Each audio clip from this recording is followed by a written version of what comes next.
سریاب کوئٹہ کا وہ علاقہ ہے جسے لوگ برسوں تک محرومی، پسماندگی اور منشیات کے گڑھ کے طور پر جانتے رہے ہیں۔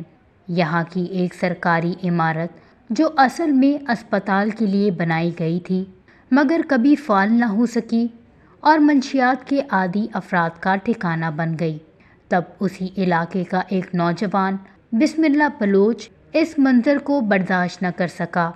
اس نے اپنے چند ساتھیوں کے ساتھ مل کر طے کیا کہ وہ اس اندھیرے کو روشنی میں بدلے گا۔ 8 برس پہلے بسم اللہ بلوچ اور اس کے ساتھیوں نے وہ کام کر دکھایا جس کی کسی کو امید نہ تھی۔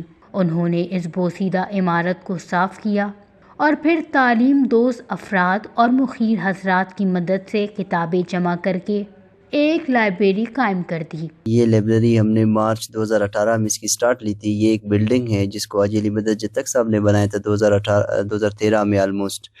ہم جو علاقے کے باشندے تھے ہم نے دیکھا کہ یہاں پر ایک سرکاری بلڈنگ ہے، اسی بلڈنگ میں ہم نے ایک لائبریری کا انعقاد کیا، ایک روم ہم نے لے لیا، اسی میں ہم نے کچھ کتابیں وغیرہ رکھ لیے، تو وہاں سے ہم نے انیشیٹو لیا اور آج تقریباً اس لائبریری کو 7 سے 8 سال ہو رہے۔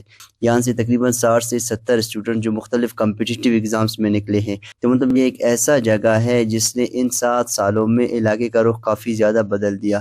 گورنمنٹ کے کام کے حوالے سے کچھ کہا نہیں جا سکتا نا، گورنمنٹ ہے وہ کس طرح ابھی پاسٹ میں جو انہوں نے بنایا تھا یہ بلڈنگ نا، اس وقت ان کو یہ سوچنا چاہیے تھا کہ کیوں انہوں نے اس جگہ کا انتخاب کیا تھا۔ اب گورنمنٹ کو یہ سوچنا چاہیے کہ آیا جتنے بھی فنڈ وہ یہاں پر لگا رہے یہ پاسبل ہے یا نہیں ہے۔ فنڈ یعنی وہ پیسے جو میرے اور آپ کے عوام کی ٹیکس سے ہے اور یہ ہمارے لیے ہی بنتا ہے۔ ہمیں سوچنا چاہیے کہ یہ کس چیز کے لیے بہتر ہے۔ میں تو یہی کہوں گا کہ گورنمنٹ اس حوالے سے سوچ لے کہ اس کو ملٹی پرپس کے لیے استعمال کر لے، ایجوکیشن پلس ہیلتھ۔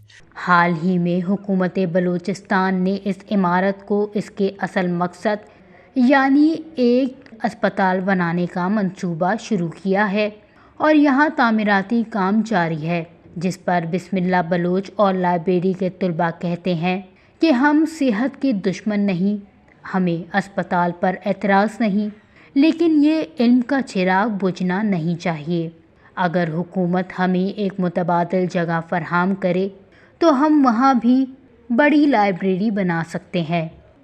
وش نیوز، کوئٹہ، بلوچستان۔